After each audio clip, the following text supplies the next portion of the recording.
नमस्कार दोस्तों। जैसा कि मैं पिछले एक सप्ताह से प्रतिदिन मैं आपको डे टू डे इंडिया के अर्थात भारत के जो महत्वपूर्ण अखबार हैं, the Hindu, Indian express, Jansatta, इनसे सूचनाएं और अथेंटिक जानकारियां निकाल करके विभिन्न प्रतियोगी परीक्षा उपयोगी सामग्री प्रतिदिन मैं प्रस्तुत करता हूं डे टू डे। उसमें से बहुत सी सूचनाएं ऐसी भी होती हैं जो प्रतिदिन डिस्कशन करने से छूट जाती हैं, तो ऐसी सूचनाओं को प्रत्येक सप्ताह समराइज करते हुए उस पर मैं डिस्कशन कर रहा हूं। जैसे कि 7 तारीख से प्रारंभ करके आज 13 तारीख कंटिन्यूअस मैंने आपको वीडियो डे टू डे प्रस्तुत किए हैं। आप चाहें तो जो लोग पीसीएस प्री की तैयारी कर रहे हैं, आईएएस प्री की तैयारी कर रहे हैं, मेंस की तैयारी कर रहे हैं, यूपी पीसीएस मेंस की जून की तैयारी कर रहे हैं, उनके जून से जो संभावित है। इसके अलावा ऐसे अभ्यर्थी जो किसी साक्षात्कार की तैयारी कर रहे हैं, वो अभ्यर्थी मेरे वीडियो को अवश्य सुने, देखें और नोट्स बनाएं। अगर वो चाहते हैं कि उनकी विभिन्न जो क्षेत्रीय, राजनीतिक, सामाजिक, आर्थिक जो भी बिंदु या विषय इस समय चर्चित हैं, उन पर आप अगर एक अच्छी समझ पैदा करना चाहते हैं, तो मैंने करंट इवेंट्स का 3 तारीख से मैंने देखिए उठाया है। 3 से 10 के बीच में जो घटनाएं हुई हैं उसका मैंने 6 से मैंने क्रमबद्ध तरीके से आपको बताया है, और कुछ सूचनाओं को मैं मई के प्रारंभ से ले रहा हूं, ताकि मई से जो रेगुलर मेरी ये करंट इवेंट की वीडियो हैं उससे आपको अधिक से अधिक लाभ मिले और आपको ये लगे कि आपको एक बेहतर समझ बनाने में मौका मिला है और उससे आपको फायदा मिला है। तो देखिए, 2 मई 2025 को भारत के प्रधानमंत्री नरेंद्र मोदी जी द्वारा केरल में तिरुवनंतपुरम में विजिंगम अंतर्राष्ट्रीय बंदरगाह का उद्घाटन किया है। विजिंगम अंतर्राष्ट्रीय बंदरगाह यह ट्रांसशिपमेंट हब है और इसे अडानी पोर्ट्स एवं स्पेशल इकोनॉमिक जोन लिमिटेड द्वारा विकसित किया गया है। ट्रांसशिपमेंट हब का मतलब है कि कहीं दूर से आने वाला कोई भी लॉजिस्टिक या कोई भी माल किसी अन्य स्थान में भी जाना है, तो ये आपके विजिंगम अंतर्राष्ट्रीय बंदरगाह में ये सुविधा होगी कि उस माल को उस जहाज से उतार कर दूसरे जहाज में रख कर दूसरे स्थान पर वहाँ से भेजा जा सकता है। बड़े शिपमेंट से अगर कोई सामान आ रहा है और वो सामान किसी अन्य स्थान पर भेजा जाना है, तो उसे वहाँ से भेज जाने की सुविधा उपलब्ध रहेगी। तो इसमें ट्रांसशिपमेंट ये हब है, यानी कि ये एक प्रकार का जंक्शन है जहाँ पर किसी भी देश का सामान आकर वहाँ से किसी अन्य देश को भेजा जा सकता है।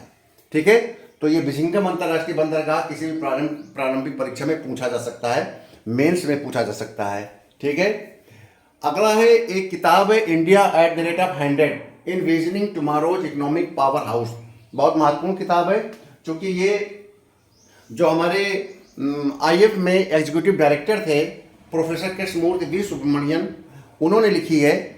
और ये चर्चा में तब आए जब अभी इन्हें कुछ दिनों पहले अपने उस पद से हटा दिया गया, आईएमएफ के एग्जीक्यूटिव डायरेक्टर के पद से। अभी उनका कार्यकाल लगभग 6 माह बचा था, उनकी जगह पर परमेश्वर अय्यर को नियुक्त किया गया है। तो किताब भी इंपॉर्टेंट है, पूछी जा सकती है, क्योंकि विवादास्पद किताब है। और तीसरी सूचना जो जानकारी है जो पेपर में आ सकता है कि ऑस्ट्रेलिया के प्रधानमंत्री एंथनी अल्बनीज पुनः लेबर पार्टी की ओर से न केवल अपनी सीट जीते, बल्कि लगातार दूसरे कार्यकाल के लिए निर्वाचित जो ये प्रधानमंत्री हैं, ये 2 दशकों में पहली बार ऐसा ऑस्ट्रेलिया में हुआ है। तो एंथनी अल्बनीज का नाम याद रखिएगा, ऑस्ट्रेलिया में पुनः ये प्रधानमंत्री निर्वाचित हुए हैं। चौथी सूचना साइंस टेक्नोलॉजी से एग्रीकल्चर से जुड़ी हुई है, पेपर में आ सकता है, क्योंकि हर 6 से क्वेश्चन आते हैं प्री परीक्षा में।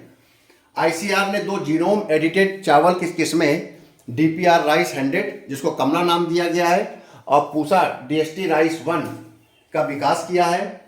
और डीपीआर राइस जो 100 कमला का विकास IIRR हैदराबाद ने किया है। कभी कभी क्या होता है, इनको याद रखना चाहिए, याद इसलिए रखना चाहिए कि इंस्टीट्यूशंस के नाम आ जाते हैं तो हमसे गलती हो जाती है, हम सोचते हैं कि ये क्वेश्चन पूछा क्यों है। वो क्वेश्चन इसीलिए पूछा होता है कि किसी न किसी उस समय वो इंस्टीट्यूशन बहुत ही चर्चित चल रहा होता है और हमारा ध्यान नहीं जाता। हमारा ध्यान ये तो जाता है कि ICAR ने 2 जीनोम एडिटेड चावल की किस्में बनाई है, उसका नाम DPR राइस 100 है, उसको हम कमला नाम जानते हैं, लेकिन आखिरकार इसको बनाया किसने है ये नहीं पता हो पाता है और ये दिमाग में रखते नहीं है। इसलिए जब आप प्री की तैयारी करें तो एक एक वर्ड को ध्यान रखिए, किसी प्रकार से क्वेश्चन सिविल में या पीसीएस में बन सकता है। तो IIRR का मतलब है Indian institute of rice research, ये हैदराबाद में है। और ये जो आपका जो एक किस्म बनाई गई है, ये किस्म उन क्षेत्रों के लिए बहुत ही उपयोगी है जहाँ सूखा पड़ता है। आपको पता ही है धान के उत्पादन के लिए, धान की खेती के लिए पानी का होना बहुत जरूरी है। आप देखा है कि बरसात में ही इसको रोपित किया जाता है और अधिक जहाँ पर पानी का भराव होता है वहीं पर जो चावल है उसका उत्पादन होता है। लेकिन ये चावल की किस्म सूखा में और सैलिनिटी यानी कि लवणता में, अगर मिट्टी में लवणता है और वहाँ पर थोड़ा सूखे की स्थिति भी है तो भी ये चावल का उत्पादन यहाँ पर होगा और इससे इसमें उपज 19% की वृद्धि होगी।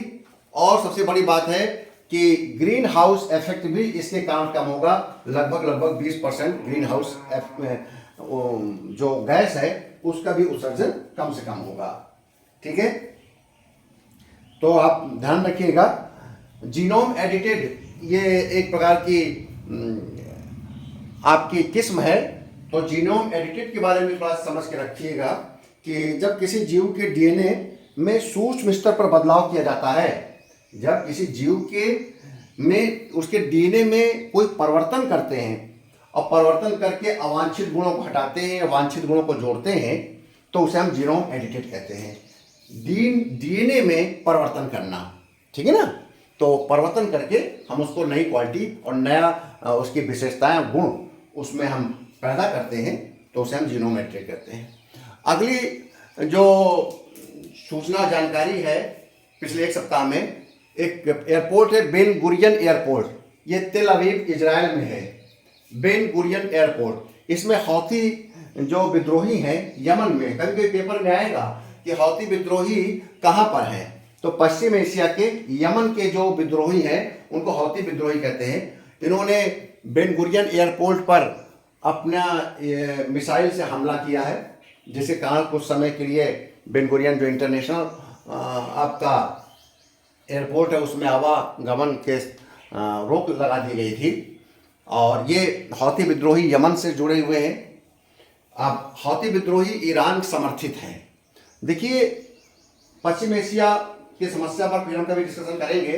पश्चिम एशिया में बहुत गड़बड़ होता रहता है, जहाँ पर ईरान है, इराक है, आपके इजराइल हैं, ये सारे देश अपना एक संगठन बना कर रखे हैं और इनका नेतृत्व जो कर रहा है वो ईरान करता है।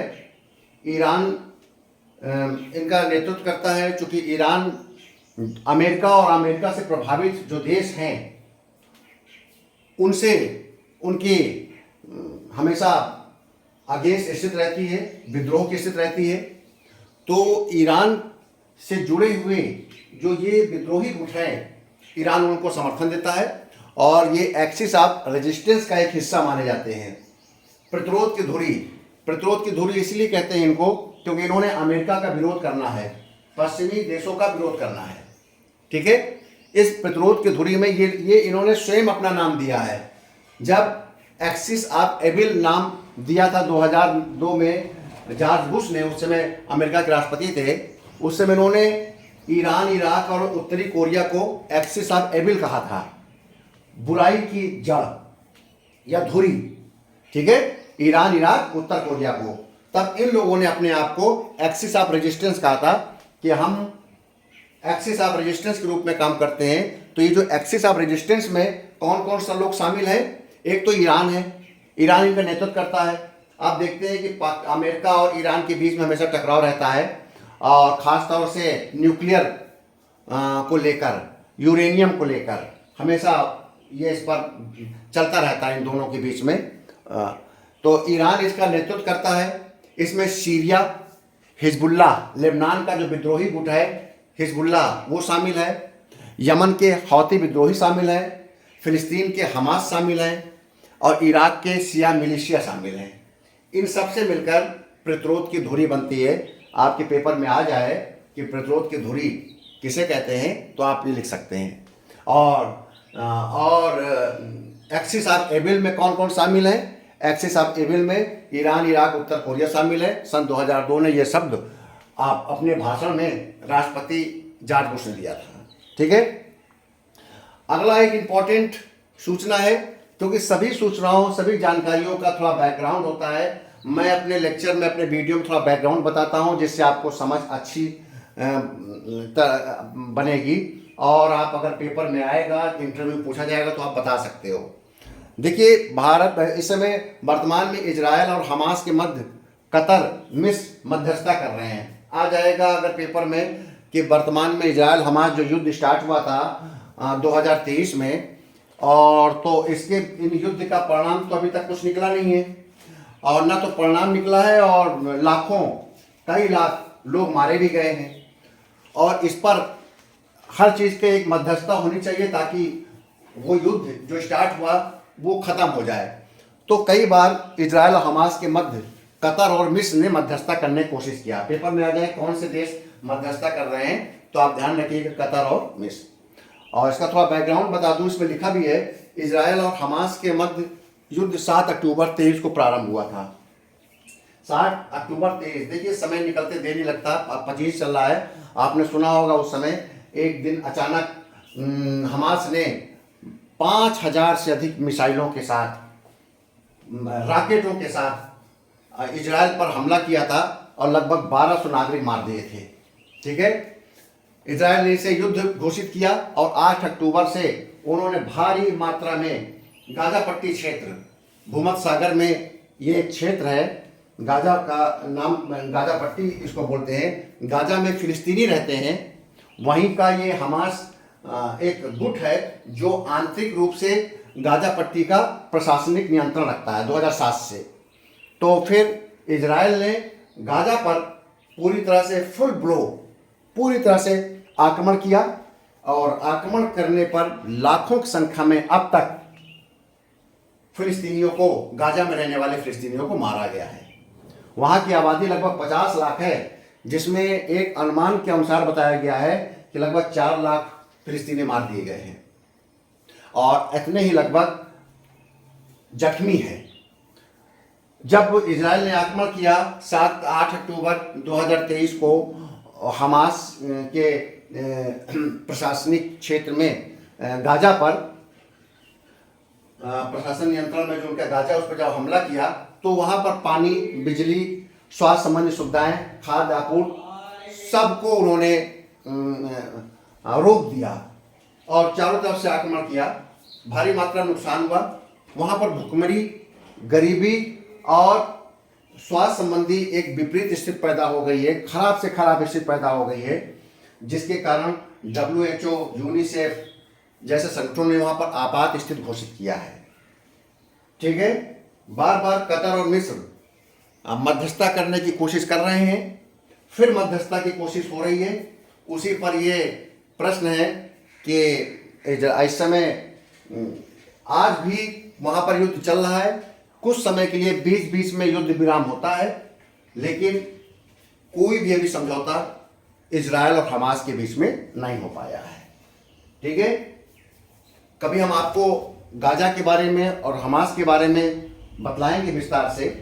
देखिए, हमास तो एक प्रकार का, अगर हम इजराइल के पॉइंट ऑफ व्यू से, अमेरिका के पॉइंट ऑफ व्यू से बात करें तो हमास एक मुसलमान विद्रोही गुट है, उग्रवादी गुट है।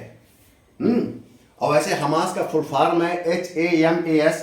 हमास का फुल फॉर्म है हरकत अल मुकावमा अल इस्लामिया। हरकत अल मुकावमा अल इस्लामिया, हिंदी में इसको बोलते हैं इस्लामी प्रतिरोध आंदोलन। इसका अगर हिंदी में अनुवाद कहेंगे तो इस्लामी प्रतिरोध आंदोलन के रूप में हमास काम कर रहा है। ठीक है। 1987 में हमास की स्थापना हुई थी और इसका उद्देश्य इजराइल का अंत है। इसीलिए इजराइल हमास का दुश्मन है और हमास सुरंगों के अंदर से एक प्रकार के जिसे बोल सकते हैं हम